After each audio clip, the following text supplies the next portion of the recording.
Nou ja, dat is wel een reële bedreiging om te kijken hoe moeten we daarmee omgaan. En wat voor kennis is er om de wolf tegen te gaan? Kun je je dieren op een of andere manier beschermen? Kan dat? Ja, ik denk dat we daar naar het buitenland zullen moeten gaan voor ervaringen daar. Er zijn natuurlijk landen waar ze samen moeten leven met de wolf, zeg maar.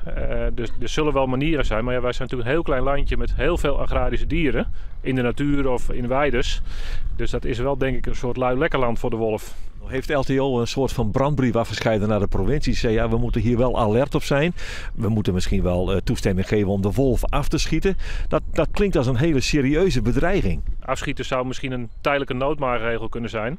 Maar alles maar altijd blijven bejagen, dat is denk ik ook niet de oplossing. Hoe kun je zo'n kudde beschermen tegen de wolf? Hoe doe je dat dan? Ik denk dat je toch in de afrasting moet gaan kijken. Dat er een hoge raster omheen zal moeten komen met stroom. Dus misschien moet er dan wel een hekwerk omheen.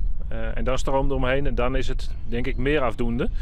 En die dieren moeten denk ik ook realiseren dat er weer een roofdier is. Dus die zullen zich ook slimmer moeten gaan gedragen en aanpassen. En niet zomaar rondlopen dat ze heel kwetsbaar zijn.